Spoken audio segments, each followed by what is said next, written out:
Hello, class 10. This is Shonali ma'am. Good morning to all of you. I really hope with all the calamities that are happening one after the other, that you all are safe and fine. And I pray to the Almighty that in the coming days, you and your family are also safeguarded from any other calamities that come across us or that we have to face in the future. Right? So today we are going to study a very interesting chapter from one of my very favorite author, Ruskin Bond. I believe most of you have heard of Ruskin Bond, right? So Ruskin Bond was born on the year 1934 on 19th May in Kasauli. He is 86 years old. Though he has been born to his parents, Aubrey Bond and Edith Clark. He is of British descent, but very much an Indian author. Presently, he resides with his adopted family in Missouri. So anytime any one of you who decides to visit Missouri can always look up to him, can meet him in this coffee shop that he attends to every Sunday, where he signs books, where he meets his fans. So those of you are diehard fans of Ruskin Bond and want to meet him, you should plan for a trip to Missouri and get to see him in person. Well, Ruskin Bond is majorly known as a children's author. He's one of the top Indian writers who had started writing at the age of 17 with his first book, The Room on the Roof. And since then, it was a wonderful journey for him. He has written several novellas, around 500 short stories, essays, and poems. And in his period, he has won innumerable awards, started from Sahitya Akademi to different others. He has also received the Padma Shri for his contribution to the children's literature. Each of his stories are captivating, the way he writes, the way he presents. So now that you're all at home, any free time that you get, you can always look up to his books and start reading them. They're really wonderful stories which gives you beautiful insights about people of India, about the culture of India. Okay, so that was Ruskin Bond for you. Now the story that we would be doing today is called The Thief's Story. Now, as the title suggests, thief. So what is the purpose of a thief? The purpose of a thief is to steal, right? Now, what is stealing exactly? Stealing is the act of taking something that does not belong to you without permission. So when we hear the word stealing, we often think of someone breaking into our homes or shoplifting or trying to smuggle high-priced products out of a store. And we consider stealing to be that of a criminal. We feel that it's something that is very dishonest. Now, what causes a person to steal? There can be various reasons. First, the person might suffer from kleptomania. What is kleptomania? Kleptomania is compulsive stealing. You may say it is an illness where a person has a very strong desire to steal and that they cannot control their desire.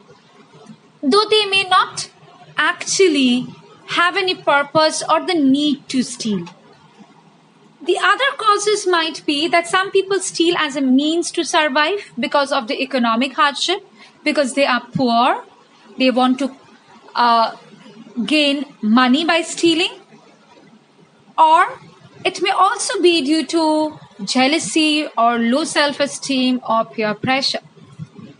Now, as we go through the story, we would understand that our thief in particular, what caused him to steal, or whether he was suffering from any compulsive stealing illness, or whether he was simply doing it because of the economic hardship or because of peer pressure. Now, in the story, we have two very important characters. First, we have Hari Singh. Hari Singh is the protagonist. He is the main character of the story, and he's a small-time thief. The other character that we have is Anil. Anil is a struggling writer whose actions we would see changes the thief in a certain manner.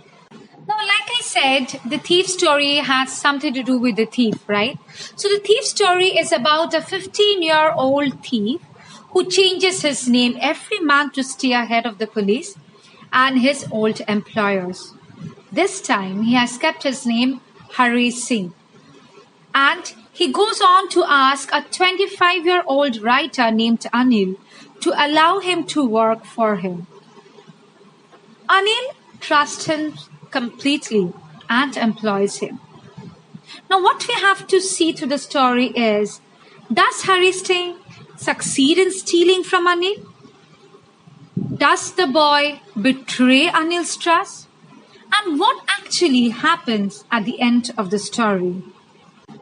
The story unfolds with the first meeting of Hari Singh and Anil. Hari Singh encounters Anil during a wrestling match. He finds Anil to be very easygoing, kind, and simple enough for the purpose. And so, he decides to befriend him. The thief, the so-called Hari Singh, he was not having much of luck lately, and he wanted Anil's confidence in him. So what he did was, he flattered Anil to get his attention, and he succeeded. When Anil was walking away, he followed him. He smiled at him and told him that he wanted to work for him.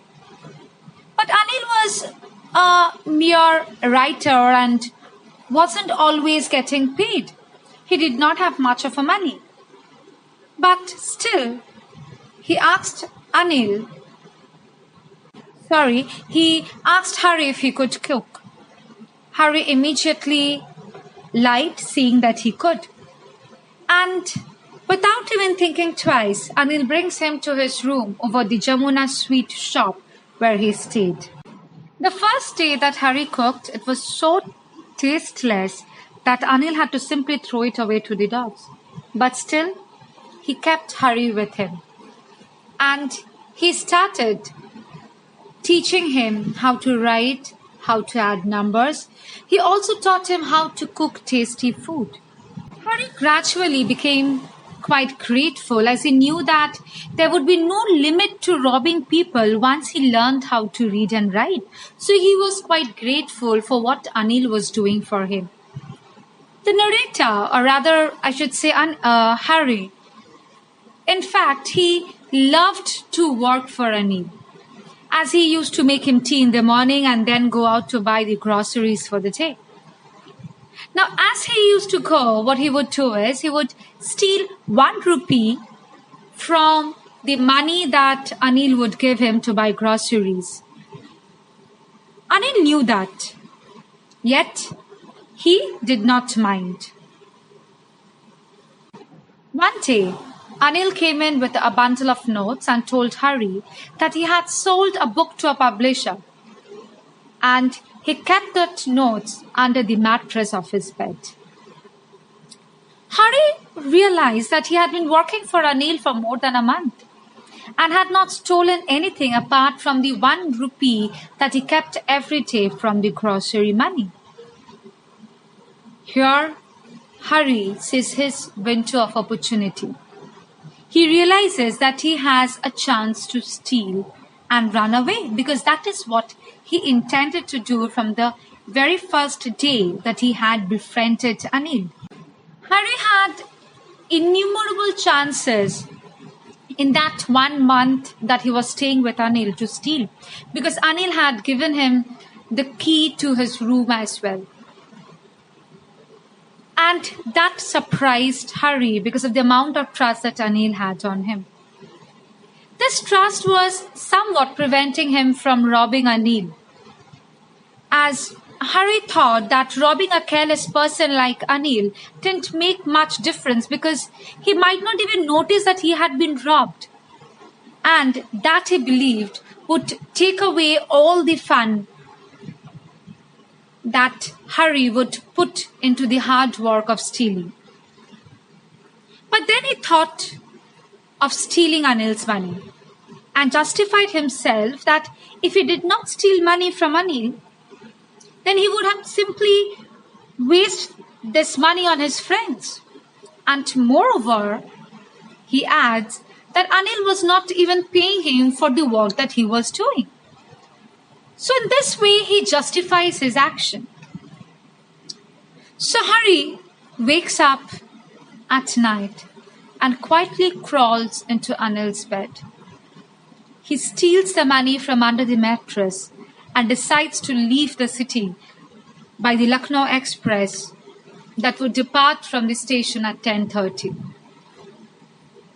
When he reached the station, the train had slowly started moving from the platform.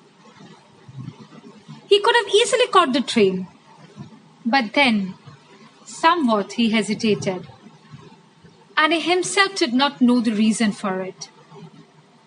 Now, before he reached the station, he had counted the money. It was 600 rupees in 50 rupee notes. He realized that he could live a lavish life for 2 to 3 weeks with so much of money. But there is this conflict in his mind, his inner self urging him not to take any drastic step, not to break the trust of the man who had taught him so many things. And he sees the train leave the station. As he stands alone in the train station, he realizes that he has no friend, he has no place to sleep at night. And probably the only person that he considers as a friend or he knows is Anil. And unfortunately, he has looted him as well. He's struck by guilt. He sits on a bench in a park, and suddenly it starts to rain. He runs towards the clock tower, only to realize that the notes have all gone wet. Slowly it dawns on him that learning how to read and write would actually help him to get a much more respectable and honest job later on in life, and would rather pay him much more than these few hundred rupees.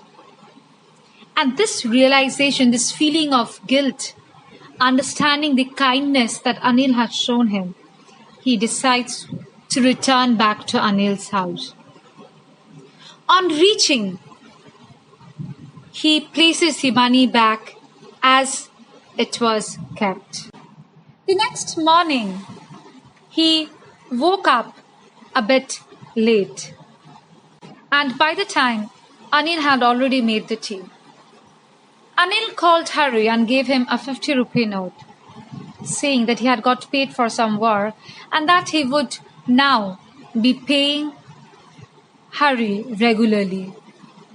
Hari took the note from his hand and realized that the note was all wet from the last night's rain. He also realized that Anil had already come to know of his crime, of his misdeed. But there was no sign of sadness or anger or guilt on his face. The narrator, Hari, he smiled. And this time his smile was genuine. He smiled in the most appealing way, and this time his smile came from within his heart. He need not put an extra effort to simply pamper somebody or to simply flatter and impress someone for his own cause or to con somebody. Hari had befriended Anil to con him, to steal from him. And he does so. He does steal. But then he realizes that he's not only stealing money, but he's also stealing away his opportunity to become an honorable, respectable man in future. And that realization makes him return back. That realization changes him to a better man. And this beautiful story ends with Anil realizing that Hari had stolen the money, had run away, that he had also returned back the money. But the beauty that lies is Hari's earning, his yearning to educate himself and build himself into an honorable man, which is very pivotal for any person in one's life. So the drastic change of behavior that we see, it goes for both Hari and Anil's contribution. It was Anil's foremost urge to show kindness that some way had helped Hari to change his means, to change his ways. And though he had faltered, he returned back to Anil to start a new chapter of his life. And thus the story ends with Anil saying that today we'll start writing sentences. And thus he opens a door of education to Hari. So we see that the story revolves around the theme of human relations, kindness, trust, betrayal, aspirations, and guilt. And it's this guilt combined with an aspiration of a better future that brings about a twist in the tale and compels Hari Singh to return to Anil. There is an unspoken affection between Anil and Hari Singh, which neither of them expresses in words but through actions. Anil teaches Hari Singh to write and also does not mind his stealing a rupee or two from the grocery bills. He trusts Hari so much that he even allows him to keep the house key with him so that he can come and go whenever he wants. Hari's betrayal does not come as a surprise, as from the very beginning of the story, we are led to believe that his purpose for befriending Anil is to steal. It was only a matter of time before Hari gets a chance to steal. But guilt eats away at the heart and soul of Hari Singh when he actually steals from the man who has trusted him the most. And that's, like I said, it is this guilt combined with an aspiration of a better future that compels Hari Singh to become a better version of himself. So this is the whole story in a jiffy. Now I would like you all to go through the book and any difficulties that you face, get back to me with your questions, with your queries, and obviously I'll get back to you. Okay, so till I can hear from you again. Have a good day ahead and be safe. Bye-bye.